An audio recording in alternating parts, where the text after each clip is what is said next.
Na ndio maana mimi naomba Yesu asiyafungue macho yangu. Asubirie tu siku anaporudi mara ya pili. Niwe wa kwanza kumuona, macho yangu yawe ya kwanza kumuona nani? Yesu. Sitaki kuona hata kama kukitokea muujiza leo. Waende wengine wakaone. Maana kwanza hata nikiona sasa hivi akili yote inapotea. Rangi hii ya dunia nione watu wanaumomonywa nafikiri nitabaki salama. Nione watu wanaumomonywa nafikiri nitabaki salama. Wangapi jioni ya leo wanasema Yesu nisaidie, macho yangu leo yafumbue, yasome Biblia. Wanaoahidi kusoma Biblia mikono juu. Bwana awabariki sana. Get the point. Take a step forward. Jana tulikuonyesha Biblia sehemu ya kwanza. Leo tunakuonyesha Biblia sehemu ya pili. Kumbuka Biblia tulikuambia ya kwamba neno Biblia ni mkusanyiko wa maandiko matakatifu. Agano la Kale na agano nini? Jipya. Ili itwe Biblia lazima iwe na maagano mawili. Ikipungukiwa agano moja kinabaki kitabu. Ili itwe Biblia lazima iwe na vitabu 66. Ikipungukiwa na kitabu kimoja hiyo sio Biblia. Ikizidi kitabu kingine hiyo sio Biblia. Ili itwe Biblia lazima iwe na sura 1189. Ikipungukiwa na sura moja hiyo si Biblia. Ikizidi sura nyingine hiyo sio Biblia. Sura zote za Biblia ni 1189. Kurasa za Biblia ni 1231. Mafungu ya Biblia ni 31,093. Maneno yote ya Biblia ni 770,692. Na herufi za maneno ni 3,586,489. Hii ndiyo Biblia. Waandishi wake ni waandishi 40. Agano la Kale liliandikwa na waandishi 32. Na Agano Jipya limeandikwa na waandishi 8. Jana tulikuonyesha waandishi wa Agano la Kale na mgawanyiko wa vitabu vya Agano la Kale. Vitabu vya Agano la Kale viko 39 ambavyo jana tulikuonyesha waandishi wake na mgawanyiko wake na makundi yake. Leo tutakuonyesha vitabu vya Agano Jipya. Vitabu vya Agano Jipya pamoja na waandishi wake. Nisikilize vizuri maana Biblia imeandikwa hivi. Kitabu kile cha Marko 12. Sikiliza baba yangu na mama. Popote unakonitazama, popote unakonisikiliza, chukua kalamu yako kama unajua kusoma na kuandika, liandike somo la leo. 12:24 ameandika hivi. 12:24 Marko inasema. Na Mungu anasema hivi. Yesu akajibu. Akawaambia. Sikiliza hiyo. Hampotei kwa sababu hii.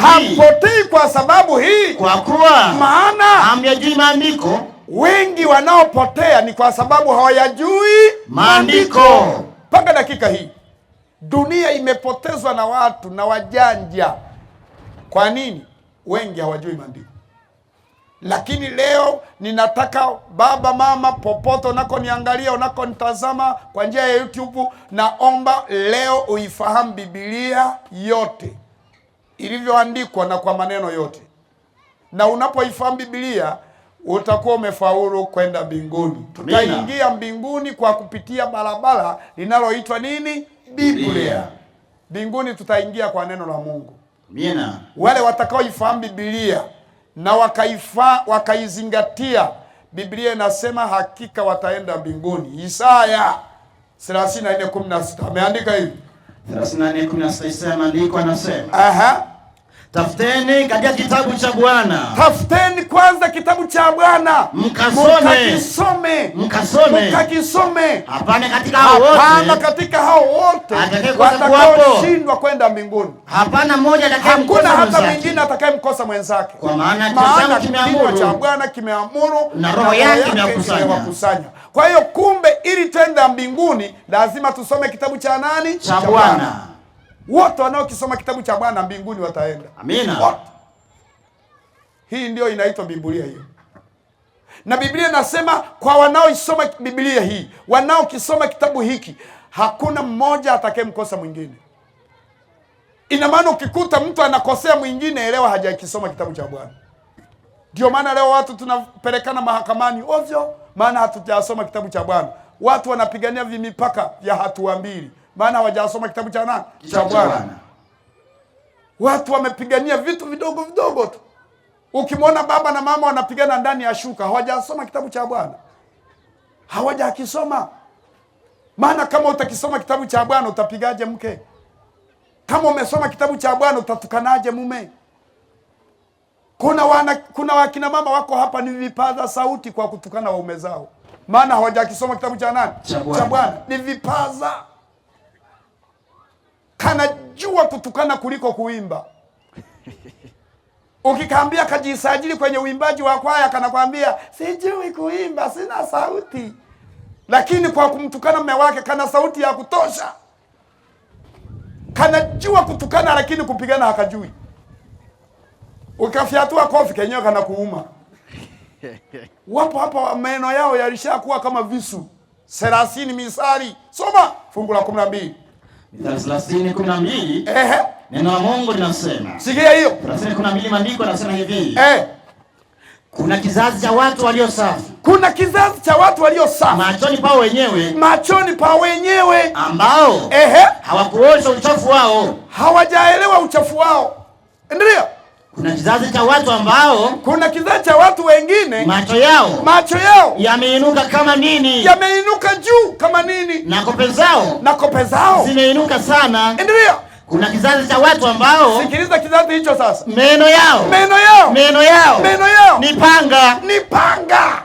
Na vigego vyao ni kama visu. Ni kama nini? Ni kama visu. Kuuma wanaume. Maana kanajua kutukana, wakikauliza nije kanasema njoo. Kwani unanifanya nini? Ukikafuata kana kusubiria. Ukikapiga kofi tu kana kushika kidole mdomoni. Yaani ukimpiga mwanaume aliye na meno ya kisu, unaumwa kweli, yaani unatoka hapo kama umepigwa panga. Kama umekatwa kisu. Watu wa jinsi hii hawajaisoma Biblia. Na hapo wanaume wengine mpaka unashangaa. Linaumwa halafu likiulizwa vipi hicho kidole kimekuaje? Nimejisiginiza kwenye mlango. Nimejisiginiza kwenye mlango, kumbe limeumwa. Someni Biblia, Bwana asifiwe. Amina. Soma Biblia baba. Amina. Soma Biblia mama. Ndiyo maana Yohana kaandika watakase kwa ile nini jamani? Kweli. 17:17 ameandika hivi. 17:17 Yohana ameandika neno la Mungu linasema. Imeandikwa hivi. Sikiliza. Watakase kwa ile kweli. Watakase kwa ile kweli. Watakase kwa ile kweli. Sikia. Neno lako. Neno la Mungu. Neno la Mungu. Ndiyo kweli. Bwana asifiwe. Amina. Neno la Mungu ndiyo nini? Ndiyo kweli. Ndiyo kweli. Lazima watu tubadilishwe na neno. Amina. Watakase kwa ile kweli, maana neno lako ndio kweli. Na ndio maana tuko hapa Mwanzugi.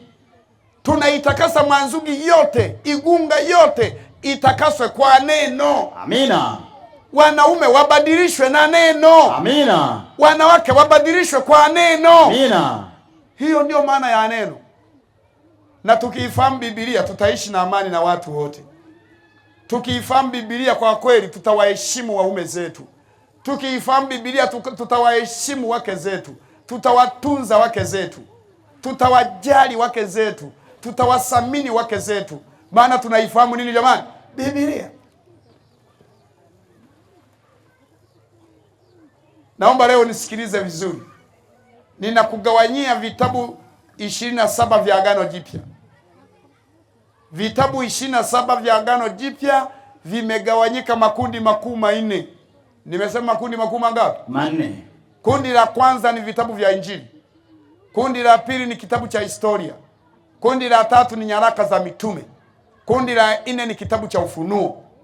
Wale mlio kuwepo jana na leo mtalikamilisha somo lote. Ila walio kuwepo jana tu mtabeba nusu. Na wale mlio leo tu jana hamkuwepo na nyinyi mtabeba kanusu ka leo. Ninakuombea usiwe unaacha, yani usiwe unakosa siku. Usikose somo la kila siku. Sikiliza waandishi wake. Vitabu vya Injili viko 4. Waandishi wake ni hao wafuatao. Sasa funua Biblia yako ya Agano Jipya. Funua Biblia yako kwenye Agano Jipya. Tunaanza kukuonyesha waandishi wa vitabu vya Agano Jipya. Na ninakupangia vitabu kama vilivyopangwa pale kwenye Biblia yako. Maana kuna wengine wanashindwa kuifunua Biblia kwa sababu hawajaifahamu hata kuifunua. Tunapokuonyesha Biblia ya Agano Jipya, Biblia ya Agano Jipya inaanza na Mathayo. Nimesema inaanza na nani? Mathayo. Mathayo, mwandishi ni yeye. Aliandika hicho kitabu cha Injili mwaka 41 AD. Tukitaja AD, neno AD linamaanisha baada ya Kristo kwenda wapi? Mbinguni. Kitabu hicho kikaandikwa, alikuwa Palestina. Baada ya Mathayo, Marko aliandika yeye mwenyewe hicho kitabu mwaka wa 60 hadi 65. Akakiandika hicho kitabu. Marko alikuwa Rumi. Kwa nini ilimgharimu kuandika miaka yote hiyo? Ni kwa sababu Marko hakuwa miongoni mwa wanafunzi wa Yesu. Alikuwa mwongofu mpya, na Marko aliongolewa kwa mahubiri ya Paulo kipindi Yesu alishaenda mbinguni. Ndio maana akahangaikia kitabu kuandika, akakihangaikia kitabu hicho kukiandika miaka 5. Ndani ya miaka 5. Kitabu kinachofuata pale ni Luka. Ninakuonyesha vitabu vya Injili. Luka aliandika yeye mwenyewe mwaka 56 hadi 58 AD, miaka 3 kikaandikwa hicho kitabu. Na kwa nini? Na yeye ni hakuwemo miongoni mwa wanafunzi, ni miongoni mwa waongofu wapya, na yeye aliongolewa kwenye mahubiri ya Paulo. Luka hakuwa miongoni mwa wanafunzi wa Yesu. Kwa hiyo hawa iliwagharimu sana kutafuta habari za maisha ya Yesu kwa wengine. Na Luka alipata historia ya maisha ya Yesu akitoa kwa mama yake na Yesu mwenyewe live. Kitabu cha Luka 1:1 ameandika hivi. Sikiliza wewe. Neno la Mungu linasema, kwa kuwa watu wengi wametia mikono kutunga kwa taratibu habari za mambo yale. Luka anashuhudia, anathibitisha, anasema kwa kuwa watu wengi wametia mikono yao kutunga habari hizi kwa mikono yao, kwa mambo yale yaliyotimizwa katikati yetu, na wakaandika kwa mikono yao mambo yote yaliyotimizwa katikati yetu, kama walivyotuhadithia, kama walivyotuhadithia wale waliokuwa mashahidi wenyewe, wenye kuona, wenye kuyaona. Unaona hiyo? Luka anathibitisha kwamba kumbe yeye aliandika vitabu kwa kuhadithiwa. Yeye hakuwemo miongoni mwa wanafunzi wa nani? Wa Yesu. Hakutembea na Yesu nyakati zile. Yeye anashuhudia hivi, alihadithiwa. Kwa maana hiyo alipewa story na wengine, na yeye akawa anaandika. Soma wewe. Waliokuwa mashahidi wenye kuyaona. Wao waliokuwa kiyaona walimhadithia. Na watumishi wa lile neno tokea mwanzo. Endelea. Nimeona vyema mimi nami. Sasa Luka anaandika, anasema nimeona vyema mimi nami. Kwa kuwa nimejitafutia usahihi wa mambo hayo yote. Nimejitafutia mwenyewe usahihi wa mambo hayo mangapi? Yote. Tangu mwanzo. Kukuandikia kwa taratibu. Na sasa ninakuandikia kwa taratibu. Anakuandikia. Lakini yote aliyatafuta yeye mwenyewe kwa wale waliokuwepo kipindi cha Yesu. Kwa hiyo anakusimulia, anakuthibitishia kwamba yeye hakuwa miongoni mwa wanafunzi wa Yesu, isipokuwa habari za Yesu alizitafuta kwa wale waliokuwepo, mashahidi waliokuwa pamoja na nani? Na Yesu. Lakini anakuthibitishia hivi, ameziandika, anakuandikia kwa usahihi, maana amezitafuta kwa usahihi. Bwana asifiwe. Amina. Mwandishi namba 4 na wa mwisho wa vitabu vya Injili anaitwa Yohana. Yohana ameandika kitabu cha Injili hicho yeye mwenyewe mwaka wa 98. Alikuwa kisiwani Patmo, na yeye akaandika kitabu cha Injili. Huyu Yohana mwandishi wa kitabu cha Injili ndiye Yohana yule mwandishi wa kitabu cha Ufunuo, na ndiyo Yohana aliyeandika nyaraka 3 za Yohana. Lakini vitabu hivi vimeandikwa mwaka wa 98 baada ya Yesu kwenda wapi? Mbinguni. Mwisho wa vitabu vya Injili, kundi la kwanza la vitabu miongoni mwa makundi manne tumeliweka hapo.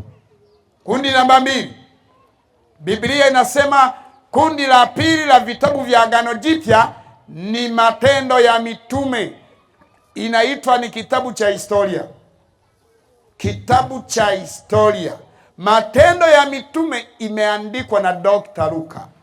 Kuna watu wengine si mmefundishwa Matendo ya Mitume iliandikwa na Paulo, mliliwa keusi. Matendo ya Mitume iliandikwa na Dr. Luka. Na imeandikwa mwaka wa 60 hadi 61. Alikuwa Rumi. Luka kaandika hicho kitabu. Na Matendo ya Mitume inasimulia historia zote za mitume. Tangu kifo cha Stefano. Vile mitume walivyopambana na adha za kila namna baada ya kumtangaza Kristo kuwa Bwana na Mwokozi wa maisha ya watu, na kwamba Kristo alikufa na kafuka. Mitume walikutana mateso ya kila namna na wakatawanyika usoni pa nchi zote, na ndipo mitume kila moja kafa kwa staili yake. Siku nyingine Mungu akipenda tutakuonyesha mitume walivyokufa. Maana tutakuambia historia zote. Paulo alikufa mwaka gani, Petro alikufa mwaka gani, tutakwambia. Na wengine walikufa vifo vya kutisha. Mfano Paulo alikufa kwa kukata shoka. Kule Rumi, Vatican kule, kichwa cha Paulo kikawekwa juu ya gogo la mti. Maaskari wa Kirumi, mapande ya mababa yenye nguvu, likashuka moja lenye shoka, likaja likakikata kichwa cha Paulo, likamtandika shoka ya hapa shingoni moja tu, likaipiga moja, likapiga shoka moja tu. Historia inasema kichwa cha Paulo kikatoka kwa mara moja hiyo, kikajirusha mara 3, na kila kilipokuwa kikianguka kiliacha kisima, kiliacha kisima, kiliacha kisima. Mpaka leo kuna visima 3 kule Vatican vilivyoachwa na kichwa cha Paulo. Kumbuka hili ni somo la historia. Petro alikufa mwaka wa 67. Petro alikufa mwaka wa 64 na Paulo alikufa mwaka wa 67. Kwa hiyo anza kuelewa tangu sasa, Matendo ya Mitume ni historia ya mitume. Ndio maana kinaitwa ni kitabu cha nini? Cha historia. Kinasimulia historia za mitume, jinsi walivyokutana na kila namna ya adha katika habari ya kumhubiri nani? Kristo. Tumeliweka hapo hilo kundi. Kundi namba 3, nyaraka za mitume. Kundi namba 3 linatuonyesha nyaraka za mitume. Vitabu hivi ni barua zilizoandikwa na mitume. Moja, Paulo aliandika vitabu 14. Kumbuka nyaraka za mitume ziko 21. Paulo aliandika barua 10 na ngapi? 14. Cha kwanza, barua ya kwanza ni kwa Warumi. Kitabu cha Warumi, yani ukitoka kitabu cha Matendo ya Mitume kinachofuata pale ni Warumi. Yani ninapotamka vitabu ndivyo vilivyopangika kwenye Biblia. Kama hiyo hujaitathmini shauri yako. Maana nimeanza na Mathayo, nikaja na Marko, ndivyo Biblia ya Agano Jipya ilivyopangwa. Nikatoka Marko nikaja na Luka. Baadaye nikaja na Yohana, nimetoka Yohana nikaja na Matendo ya nini? Ya Mitume. Ndivyo vilivyopangwa kwenye Biblia hapo. Baada ya Matendo ya Mitume ndipo tunaanza vitabu vya Marko, vya Paulo. Na kitabu cha kwanza cha Paulo ni Warumi. Ukitoka Matendo ya Mitume unaenda Rumi.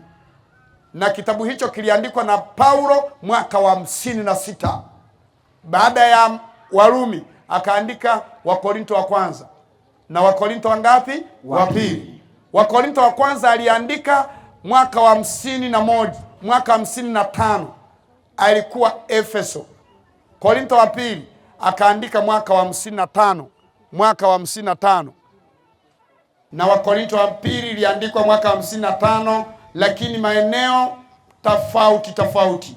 Wakorinto wa kwanza iliandikwa Paulo akiwa Efeso. Wakorinto wa pili ikaandikwa Paulo akiwa Makedonia mwaka wa 55. Na baada ya Wakorinto wa pili, Paulo akaandika kitabu cha Wagalatia. Mwaka wa 50 alikuwa mji wa Korinto. Baada ya Wagalatia, Paulo akaandika vitabu vitatu kwa mkupuo kwa mwaka mmoja. Nacho kinaitwa wa Efeso, namba 2, wa Filipi, namba 3, wa Kolosai. Hivi vitabu Paulo ameviandika mwaka wa 60 hadi 61 alikuwa Rumi. Hii yote ni baada ya Yesu kwenda wapi jamani? Mbinguni. Baada ya Wakolosai, Paulo akaandika vitabu viwili kwa wakati mmoja, Wathesalonike wa kwanza na Wathesalonike wangapi? Wa pili. Navyo vikaandikwa mwaka wa 51 Paulo akiwa Korinto. Baada ya Wathesalonike wa pili, Paulo akaandika Timotheo wangapi? Wa kwanza na Timotheo wa pili. Timotheo wa kwanza na wa pili Paulo akaandika mwaka wa 60. Timotheo wa kwanza alikuwa Makedonia, akaandika Timotheo wa pili akaandika mwaka wa 61 alikuwa Rumi. Akaviandika miaka miwili tofauti na maeneo tofauti.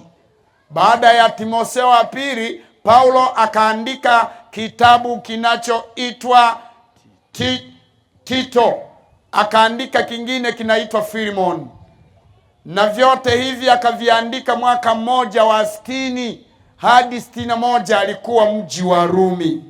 Na baada ya kuandika vitabu hivi, Paulo akaandika kitabu cha mwisho cha Waebrania. Ninapotaja hivyo vitabu ndivyo vilivyopangwa kwenye Biblia hapo. Akaandika kitabu cha Waebrania mwaka wa 60 hadi 61 alikuwa Rumi. Maeneo ambayo Paulo ameandika vitabu vingi ni mji wa Rumi. Lakini kwa maeneo ambayo Paulo ameketi na kuandika nyaraka, ameketi katika miji mikubwa 4. 1 Efeso, 2 Korinto, 3 Makedonia, 4 Warumi. Katika hii miji 4 Paulo aliketi kuandika nyaraka kutumia makanisa mbalimbali. Bwana asifiwe. Amina. Tunakupa historia ya vitabu vya Biblia. Baada ya nyaraka za mtume Paulo anayeitwa kuwa ni mkuu, ni mtukufu wa daraja, tunakuonyesha nyaraka zingine za mitume wengine. Na mitume wengine walioshirikiana kuandika nyaraka ni hawa wafuatao. Namba 1 anaitwa Yakobo. Yaani ukitoka kitabu cha Waebrania, kinachofuata pale kinaitwa nani? Yakobo.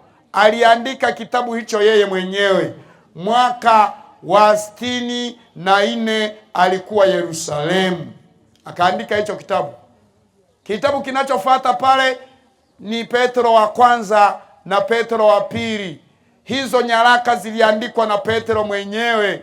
Mwaka 1 waraka wa kwanza wa Petro aliuandika mwaka 62 na waraka wa pili wa Petro aliuandika mwaka 64, lakini akaandika kwa mji wa Babeli. Babylon ya leo inaitwa Roma. Huko ndiko Petro akaandika vitabu viwili, waraka wa kwanza na wa pili. Baada ya nyaraka za Petro, zinazofuata pale ni nyaraka za Yohana. Waraka wa kwanza wa Yohana, waraka wa pili wa Yohana, waraka wa tatu wa nani? Wa Yohana. Hizi nyaraka ziliandikwa na Yohana mwenyewe mwaka wa 98 na zote ziliandikwa mwaka huo mmoja. Baada ya nyaraka za Yohana, kitabu cha mwisho na barua ya mwisho miongoni mwa barua 21 za mitume ni barua ya Yohana. Ni barua ya Yuda. Yuda ni mwandishi wa mwisho wa nyaraka za mitume. Yuda akaandika kitabu cha nyaraka, na barua ya Yuda imeandikwa mwaka wa 60 na hadi 65 alikuwa mji wa Palestina. Yuda akaandika hicho kitabu cha waraka wa Yuda, naye akaandika kasura kamoja. Nyaraka zote za mitume 21, kundi la 3 la vitabu vya Agano Jipya zikaishia kwa mtu anayeitwa nani? Yuda. Hili ndilo kundi la tatu la vitabu na linaitwa vitabu vya nyaraka za mitume. Tumeliweka hapo. Kundi la mwisho ni kitabu cha Ufunuo. Kitabu cha Ufunuo ni kundi la 4 miongoni mwa makundi manne ya mgawanyiko wa vitabu vya Agano Jipya. Kundi hili ni kitabu kimoja tu ambacho kimeandikwa na nabii Yohana. Yohana ameandika hicho kitabu mwaka wa 98, na hicho kitabu cha Ufunuo Yohana amekiandika kisiwani Patmo baada ya kuchukuliwa na maaskari wa Kirumi. Maana Yohana amekutana na changamoto nyingi katika utumishi ambazo mimi na wewe tutakutana nazo leo. Yohana kwa mara ya kwanza alikamatwa na maaskari wa Kirumi akimhubiri Yesu. Akawekwa katika pipa la mafuta ili amkane Yesu. Akapikwa. Wanaume wakachochea, lakini walipokuja kufunua mafuta yaliyotokota wakizani mwanaume Yohana amefia humo, walipokuja kulifunua lile pipa la mafuta, jamaa mwanaume, pande la mwanaume linatoka humo, halina harufu hata ya mafuta. Halafu linawashika mikono, linawapa hongera, linawaambia hongereni wanaume. Wakakasirika, wakalibeba, wakalipeleka kule kisiwani Patmo. Na kile kisiwa kilikuwa na wanyama wakali wa kina simba, huko ndiko waliishi. Wale wakali walikuweko kwenye kisiwa hicho. Na hicho kisiwa kilikuwa na mawe peke yake na wanyama. Hakukuweko na binadamu, hakukuwepo na chakula chochote. Kwa hiyo wakampeleka huko mwanaume ili akafe na njaa huko. Kama sio kufa na njaa, akaliwe na wanyama wakali walioko kwenye kisiwa hicho. Lakini cha kushangaza, walipomfikisha huko kisiwani, wale wanyama wakali waliokuwa wakizani watamkula wakaenda kuwa marafiki zake. Hawakumnusa wala kumulamba. Na baadaye walifikiri atakufa na njaa. Mungu akamtumia wajumbe wa kumulisha, ndege wanaoitwa kunguru, wakampelekea Yohana chakula asubuhi na nini? Na jioni. Jamaa akaendelea kupeta tu kwa zamu. Na siku ya Sabato, wiki ile ya kwanza akiwa kisiwani, Roho wa Mungu akashuka kwake. Sikiliza, Ufunuo 1 fungu la 9. Neno la Mungu linasema, endelea. Mimi Yohana, huyu ni Yohana huyu, ndugu yenu na mwenye kushiriki pamoja nanyi katika mateso na ufalme wa subira ya Yesu Kristo. Endelea.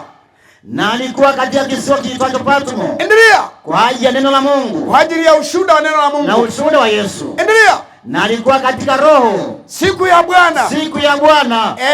Nikasikia sauti kuu nyuma yangu. Na ukisikia neno siku ya Bwana ndani ya Biblia, maana yake ni siku ya Sabato. Ukitaka kuamini, soma Kutoka 20 fungu la 8. Imeandikwa, ikumbuke siku ya Sabato ifanye nini? Uitakase. Siku 6 fanya kazi, tenda mambo yako yote. Lakini siku ya 7 ni Sabato ya Bwana Mungu wako. Kwa hiyo siku ya Bwana ni siku ya Sabato. Amina. Kwa hiyo Yohana akiwa katika siku ya Sabato, katika ibada ya siku ya Sabato, Yesu akashuka akaongea na Yohana. Biblia inasema, nikaisikia sauti, soma wewe. Na alikuwa katika roho siku ya Bwana. Nikasikia sauti kuu nyuma yangu. Kama sauti ya baragumu. Ikisema, haya uyaonayo yaandika katika chuo. Haya unayoyaona yote yaandika katika chuo. Ukayapeleke kwa hayo makanisa 7. Hayapelekee makanisa mangapi? 7. Sasa makanisa 7 yanayozungumzwa hapa tutakwambia siku nyingine. Wengi wamefundishwa kwamba eti ni makanisa tofauti ya makanisa kama vile unavyosikia Roma, AIC nini. Hana maana hiyo, na wala hili neno halimaanishi hiyo. Makanisa 7 ni nyakati 7 za safari ya kanisa moja. Amina. Kwamba andika haya maneno upeleke kwa kanisa lililosafiri ndani ya nyakati ngapi? 7. Kwa hiyo 7 inayozungumzwa pale ni namba kamilifu. Ni nyakati 7 ya safari ya kanisa. Yohana akaandika akaandika kitabu cha Ufunuo siku ya Sabato. Na baada ya kuandika akapeleka unabii huo kwa makanisa mangapi? 7. Yaani maneno hayo yakahubiriwa kwa nyakati zote 7. Hiyo ndio maana yake hiyo. Ufunuo maana yake ni maandishi ya Yohana yaliyofunua mambo ya nyakati zilizopita, mambo ya nyakati zilizopo, mambo ya nyakati zinazokuja. Hiyo ndio maana ya ufunuo. Kwa hiyo yeye alikuja kufunua hata unabii wa Danieli. Ufunuo Yohana akaandika mwaka wa 98. Akaandika AD. Na baada ya kuandika, Yohana akapeleka kwa nyakati zote, ujumbe wake ukahubiriwa kwa nyakati zote. Mpaka leo unahubiriwa. Bwana Yesu asifiwe. Amina. Sasa Biblia inasemaje? Kitabu cha Ufunuo 22 fungu la 18 ameandika hivi. Ufunuo 22 aya 18 maandiko yanasema. Namshuhudia kila mtu ayasikiaye maneno ya unabii wa kitabu hiki. Anayesikia maneno ya unabii wa kitabu cha Yohana. Mtu yoyote. Sikiliza hiyo. Akiyaongeza hayo maneno, Mungu atamuongezea hayo mapigo yaliyoandikwa katika kitabu hiki. Atamuongezea mapigo yote yaliyoandikwa kwenye kitabu hicho. Na mtu yeyote akiondoa lolote katika maneno ya unabii wa kitabu hiki, maneno ya unabii wa kitabu cha Ufunuo, Mungu atamuondolea sehemu yake katika ule mti wa uzima. Atamuondolea sehemu yake katika ule mti wa uzima, na katika ule mji mtakatifu, katika ule mji nini? Mtakatifu. Inamaanisha nini? Biblia imekamilika. Bwana asifiwe. Amina. Biblia hii tunayoisoma imekamilika. Amina. Isiongezwe na wala isifanye nini? Isipunguzwe. Mtu akiongeza anaongezwa mapigo. Mtu akipunguza maneno juu ya hii maneno yaliyoandikwa humu, anapunguziwa sehemu kwenye mti wa uzima. Maana yake mbinguni hafanyi nini? Haendi. Iache Biblia ijieleze yenyewe. Amina. Na hii ndiyo inaitwa Bible kwa Kiingereza. Na kwa Kiebrania inaitwa nini? Bibles. Hii ndiyo inaitwa Biblia kwa Watanzania. Na hiki ndicho kitabu cha kwanza ambacho kimechapishwa kwa mara ya kwanza katika mitambo ya kisasa mwaka 1450 baada ya Yesu kwenda wapi? Mbinguni. Biblia ilichapishwa. Kumbuka, kabla ya mwaka huo Biblia haikuitwa Biblia. Vitabu vilikuwa kila kimoja peke yake, na viliitwa kipindi hicho, vitabu viliitwa magombo au vyuo. Lakini baada ya kukusanywa ndipo tukapata neno nini? Biblia. Na hiki kitabu cha Biblia kimekusanywa mwaka wa 1450 ndipo tukapata neno nini? Biblia. Na ndio maana tukakwambia Biblia ni mkusanyiko wa maandiko matakatifu, Agano la Kale na Agano nini? Jipya. Narudia kusema maneno haya. Biblia imeandikwa na waandishi 40. Agano la Kale liliandikwa na waandishi 32 na Agano Jipya likaandikwa na waandishi 8. Hawa waandishi waliishi nyakati tofauti, kwa maeneo tofauti, elimu tofauti, lugha tofauti, lakini Biblia haipingani. Amina. Biblia haipingani. Amina. Kwa nini? Petro wa pili 1 fungu la 20 ameandika hivi. Neno la Mungu linasema. Sikiliza hiyo. Mkijua neno hili kwanza, ya kwamba hakuna unabii katika maandiko. Hakuna unabii katika maandiko upatao kufasiriwa kama apendavyo mtu fulani tu. Uliofasiriwa kama binadamu fulani apendavyo. Hakuna unabii uliotokea kwa namna hiyo. Maana unabii haukuletwa kwa mapenzi ya wanadamu, bali wanadamu walinena kutoka kwa Mungu wakiongozwa na Roho Mtakatifu. Bwana asifiwe. Amina. Kwa hiyo hii Biblia ni uvuvio wa Roho Mtakatifu. Amina. Usikosoe na wala usijaji. Imepitia TBS kama nilivyokuambia, ikakubalika mbinguni na ikakubalika wapi? Duniani.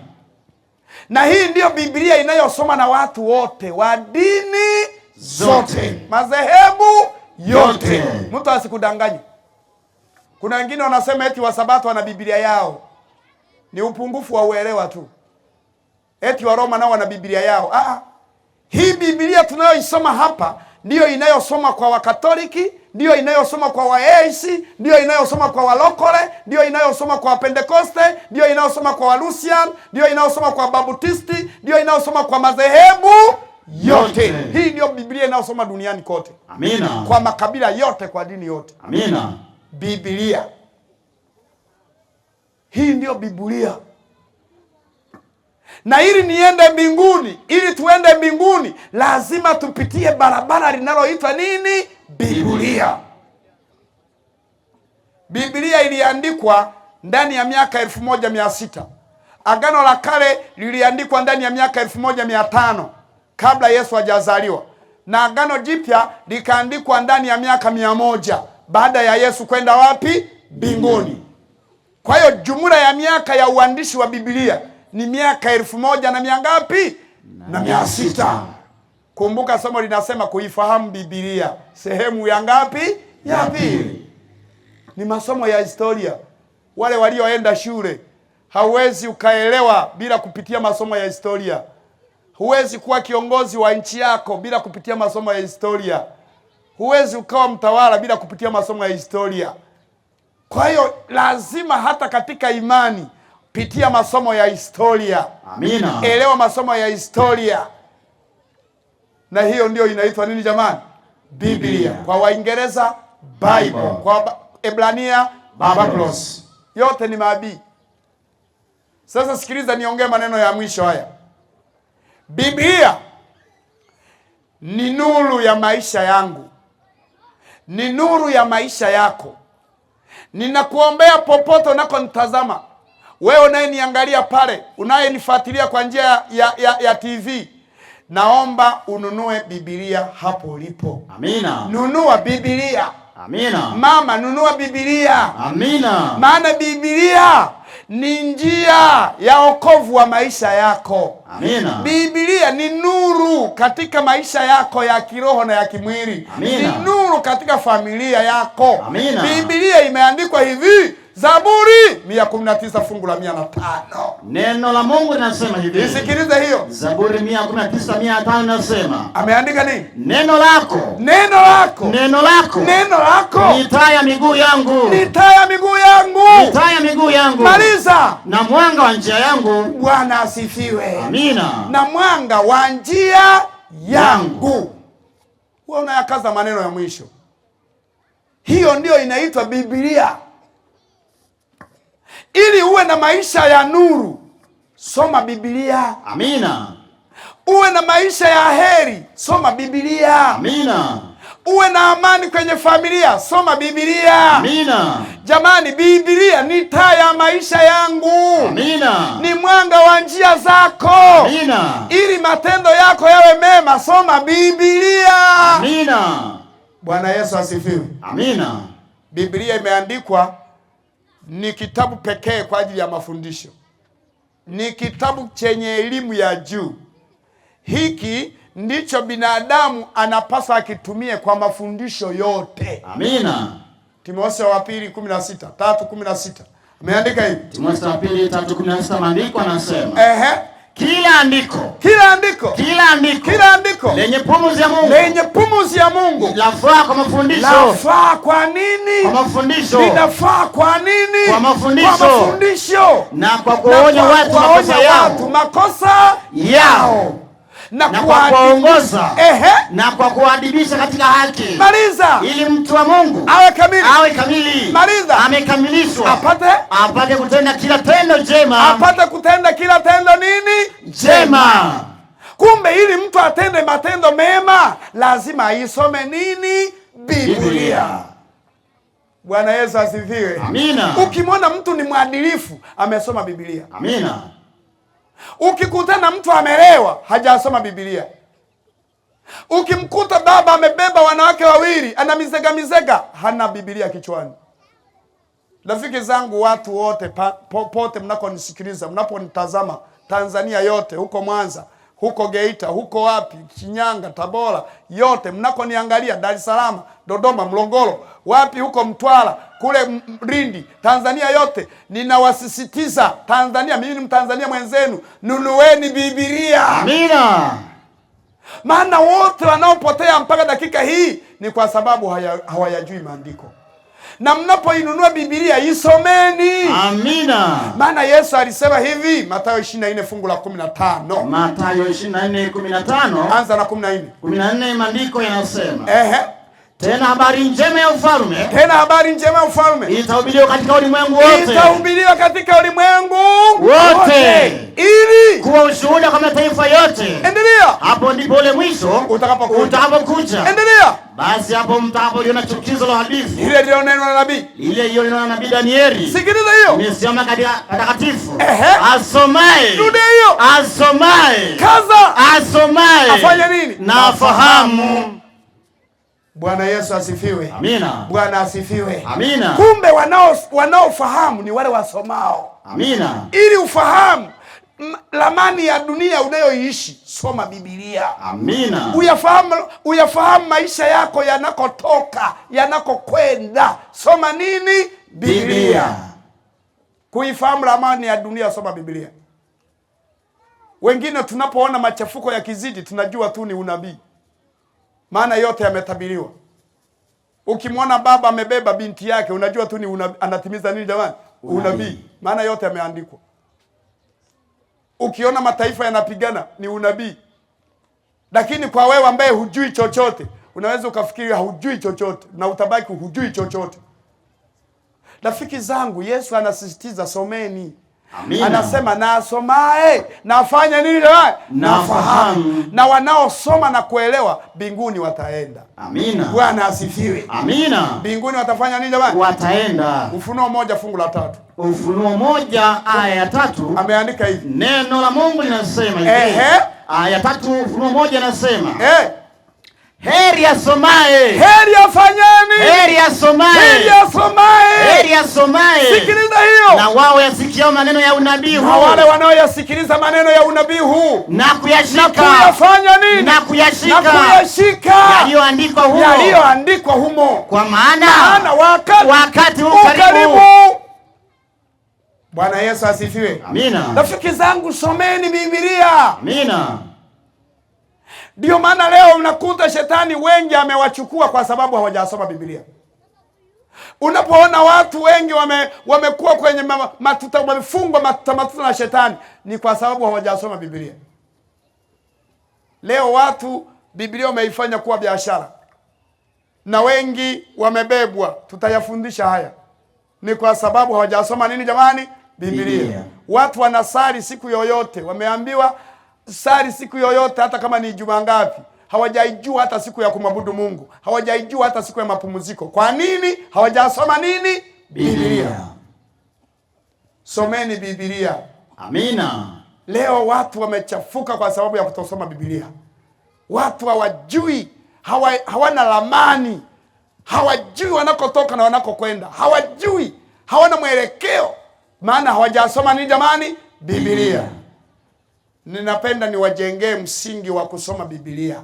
Amina. Hata kama hujaenda shule, nunua Biblia, watoto wako watakusomea. Amina. Mimi hapa nimesimama kuwafundisha. Unaniona nimeshikilia Biblia mkononi hapa? Hapa. Nina maiki peke yake. Lakini Biblia ninainyambua na wewe mwenyewe ndio unasoma. Ukienda kwingine nakubana kabari. Hapa umekosea. Maana Biblia nilishagaiweka hapa. Amina.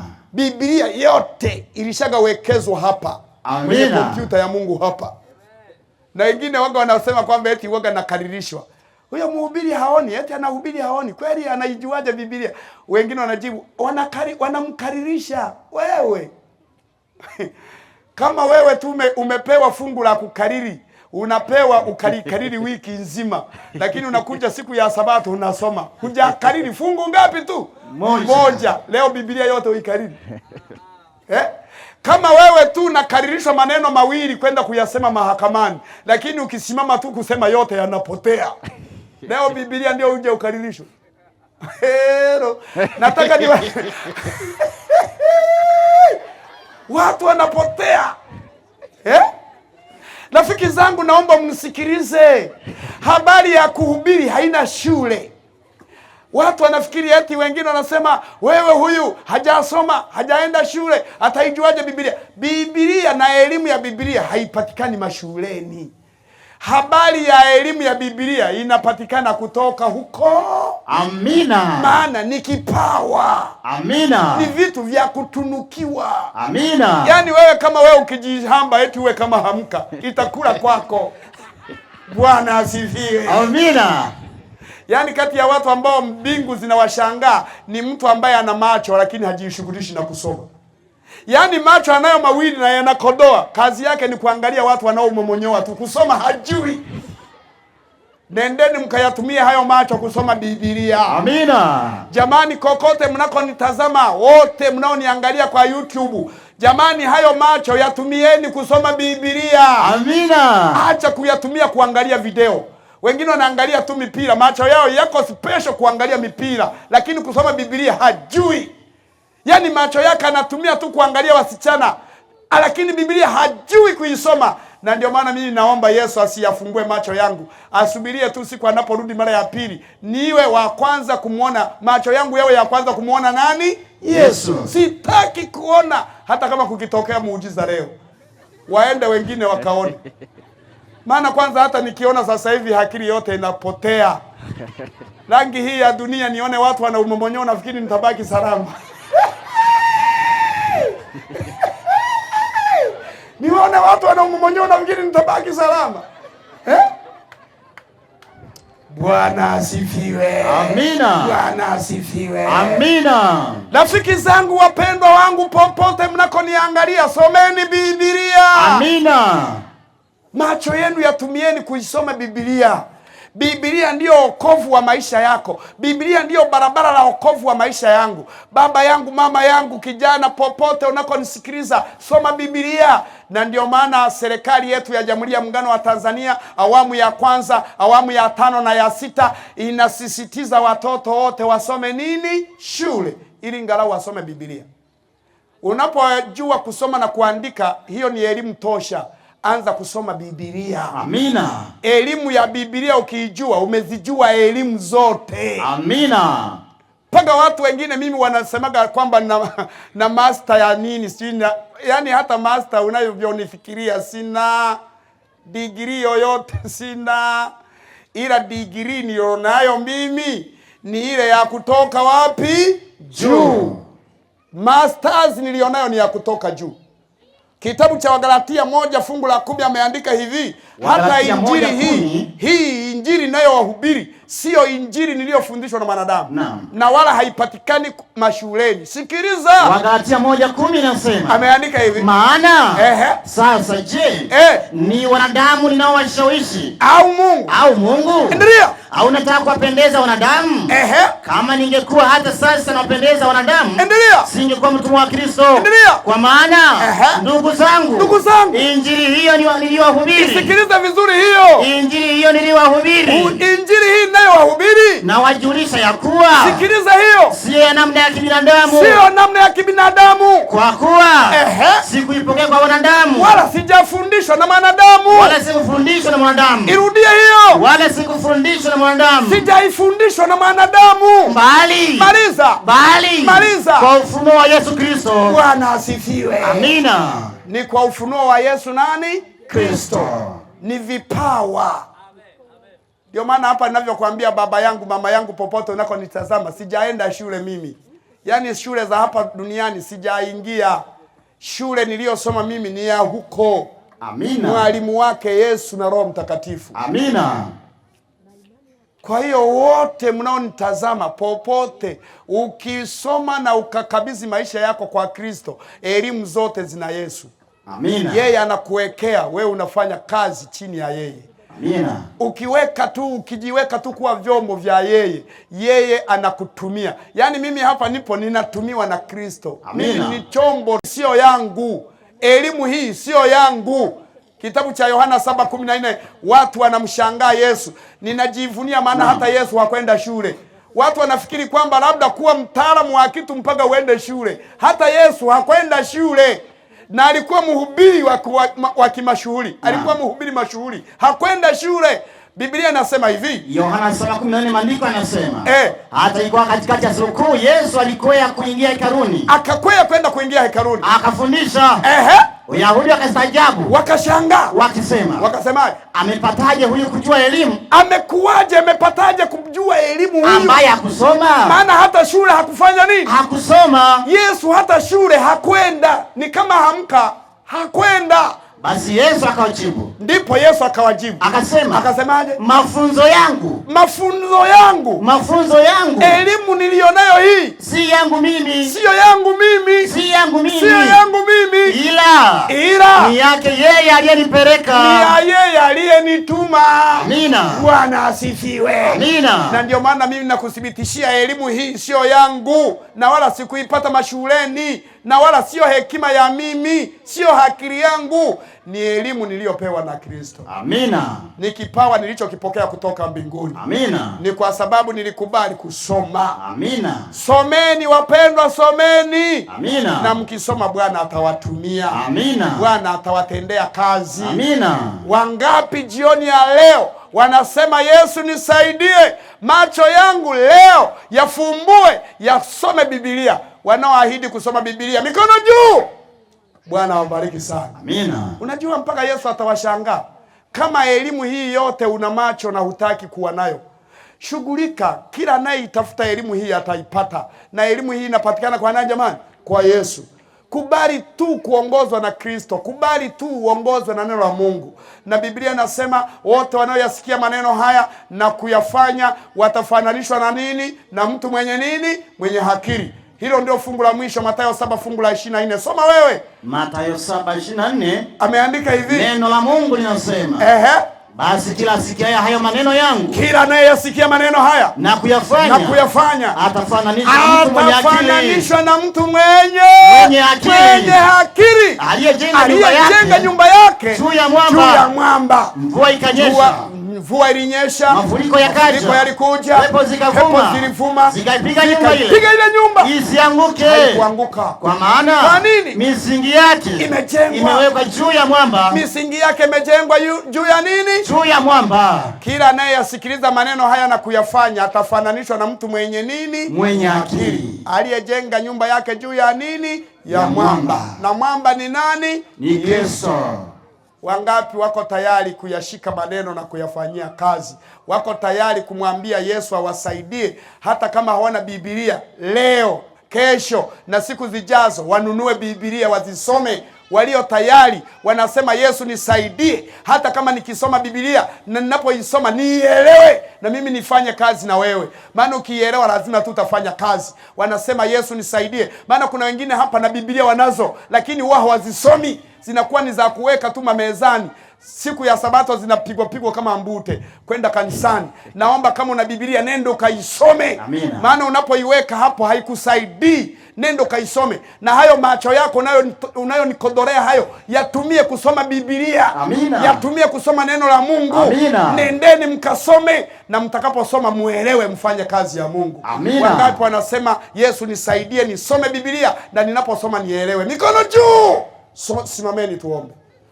Simama baba, simama mama, pale ulipo, popote unaponitazama simama. Kaka yangu, dada yangu, simama. Simama nikuombe ili unaposoma Biblia uelewe. Kuna wengine wanasoma Biblia macho yanaanza kutoa machozi. Hayo ni mapepo.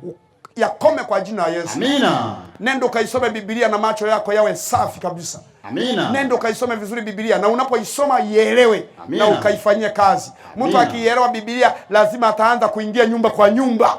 Huwezi ukaisoma Biblia ukaelewa halafu usiwapelekee watu wengine neno. Wote wanaoisoma Biblia na kuielewa watafanya vizuri, watafanya kazi na Yesu. Ninawaombea watu wote wa Mwanzugi na Igunga yote, Tabora, kokote na Tanzania. Someni Biblia. Na mnapoenda kuisoma Biblia mkaelewe kwa jina la Yesu. Amina. Shike mkono jirani yako, mwambie soma Biblia. Soma Biblia. Elewa Biblia. Elewa Biblia. Fahamu Biblia. Fahamu Biblia. Yesu akusaidie. Yesu akusaidie. Njoni tuombe, tumeshikana mikono. Tembea na rafiki yako, njoo na jirani yako hapa. Karibu hapa mbele. Karibu hapa mbele baba. Karibu dada, nikuombe. Karibu niombe kwa ajili yako. Njoo baba, njoo mama, njoo dada, njoo kaka yangu. Tembea tufanye maombi kwa ajili yako. Barikiwa. Bwana wabariki sana. Amina. Bwana wabariki sana. Amina. Bwana wabariki sana. Amina. Karibu pastor kwa ajili ya maombi. Na hakikisheni wazee wa kanisa, wainjilisti wote, walei, wachungaji, fanyeni kazi yenu mnayofanyaga kila leo. Wageni wote wasimamishwe mbele tunapoenda kuomba. Wageni wote, changamkieni, waimbaji, washiriki. Tusogeze wageni hapo mbele tunapoenda kuomba. Sogeze wageni hapo mbele, wasogezeni hapo mbele, wasogezeni hapo mbele. Sogeeni hapo mbele. Sogeeni hapo mbele. Sogea hapo mbele. Chukua mic mchungaji hiyo.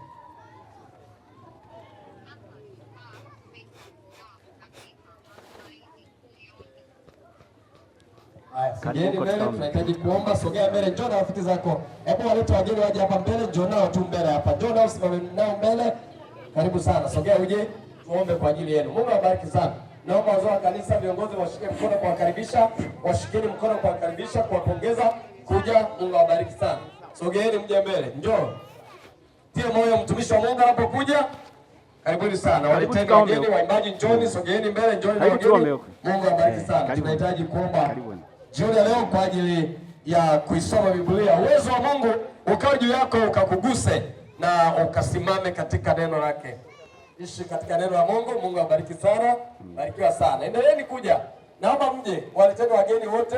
Njooni mbele. Sogeni, tembeni. Waleteni. Mungu awabariki sana. Mungu awabariki sana. Njoo waimbaji, sogeni. Karibu na wageni hawa. Njooni kwa nyuma. Muwasogeze wageni. Mungu awabariki sana. Asante, tunahitaji kuomba. Tunawapongeza mnaoendelea kufanya maamuzi kwa ajili ya kumpokea Yesu, kwa ajili ya kumwamini Yesu. Mungu aendelee kubariki. Tuendelee kuishika sheria ya Mungu. Tuendelee kuifuata neno la Mungu likatuokoa siku ya mwisho. Amina. Tunahitaji kuomba ili tuahirishe kwa sasa, hatimaye kuingia katika kipindi cha usiku kwa njia ya mtandao kupitia kiambaza, kwa njia ya projector. Lakini tuwaombe kila siku mje. Kesho pia saa 8 njoni kwa ajili ya mafundisho ya Biblia, maandalizi kwa ajili ya ubatizo. Muendelee kujifunza, muulize maswali mbashara, ana kwa ana. Tutakuwa tukijifunza pamoja mafundisho ya Biblia zaidi. Na kama una maswali, tutajibu maswali yako ana kwa ana. Tafadhali endeleeni kuja mapema saa 8. Tutakuwa na kama saa 1 au dakika 45 kujifunza Biblia ana kwa ana, mbashara, uso kwa uso. Karibuni kesho. Wale wote wanaotamani kuwa katika darasa hilo maalum na kujifunza zaidi maandiko ya Biblia na kuuliza maswali papo kwa papo, unaweza kuja saa 8. Wote mnaotusikia kwa mbali katika mji huu mdogo wa Mwanzugi na viunga vyake, karibuni. Basi tuombe ili tuahirishe kwa sasa na hatimaye tuingie katika vipindi vya programu za usiku. Tuombe. Maulana mwingi wa rehema, tunakushukuru sana kwa ajili ya wema wako. Umemtumia mtumishi wako Robart Hamka ambaye umemleta katika mji huu wa Mwanzugi ili kuleta habari za wokovu. Asante kwa sababu ulimpatia karama ya kuhubiri ujumbe katika saa ya mwisho. Yeye amesimama kwa niaba yako. Roho Mtakatifu ameufafanulia na akatueleza yote na tumeelewa barabara. Tunakushukuru, jina lako litukuzwe. Asante kwa kutano hili kubwa, wanaume na wanawake, wakubwa kwa wadogo, tuliokuja mbele zako. Una mpango nasi wa kutuandaa tuishi na wewe katika paradiso ya mbinguni. Kabla hujaja, umeweka matangazo ya Injili, habari njema ihubiriwe kwa kila mmoja. Tuwe na hamu ya kuisoma Biblia, tuwe na hamu ya kuichambua na kujifunza kinagaubaga ili kujua ukweli. Tunatamani utusaidie, shetani asiweze kututeka. Tuipende Biblia, tupende neno lako, tupende kujifunza neno lako kila siku kama tunavyokula chakula mara 3 kwa siku. Utuwezeshe hata kuisoma Biblia zaidi hata mara 3, maana ni neno lako la milele. Watu wako waliokuja mbele zako, lipo kundi maalum la wageni ambao wametambua na kuja mbele za uso wako kwa kufanya magano na wewe, ili waweze kuanza kujifunza Biblia na kuifuata, wakiamini kama kiongozi chao cha maisha. Wabariki, tunawaombea waendelee kujifunza kwa bidii, na hata miisho mikutano hii wawe tayari kwa ubatizo, wajifunze na wakadumu katika imani hadi Yesu ujapo. Wengine wote waliosikia kwa mbali, watazamaji pia, endelea kuwabariki, lakini dumisha amani katika kijiji hiki. utulivu uonekane, wananchi waendelee kuwa na amani. Lakini kemea magonjwa, kemea vifo, kemea hatari zozote zinazoweza kutokea. Hata mfumuko wa magonjwa ukemee, kusiwepo na shida yote. Hata magonjwa ya surua yakome kwa jina la Yesu. Magonjwa ya watumishi wako wanaosumbuka, maumivu ya viuno, migongo, maumivu ya matumbo, pengine maumivu ya kichwa, hata wengine pengine wanachawiwa kwa njia ya uchawi na mikataba ya shetani, tunaivunja kwa jina la Yesu. Amen. Watoto wako endelee kuwasalimisha, wapatie amani na utulivu katika nyumba zao, katika ndoa zao, amani ionekane, usalama uonekane. Okoa watoto wao, okoa waume zao, wake zao, okoa jamii zao, hata koo zao. Wabariki kwa uchumi wao, maduka, ufugaji, kilimo, hata shughuli wanazofanya zibariki, zile zinazotukuza jina lako. Asante maana umesikia tunapoahirisha, tunaomba uwe nasi kwa vipindi vya usiku wa leo. Neema yako yatosha, maana tumeomba kupitia jina kuu la Yesu Kristo aliye Bwana mkombozi wa maisha yetu. Sema amen. Amina. Bwana na akubariki. Get the point. Take a step forward.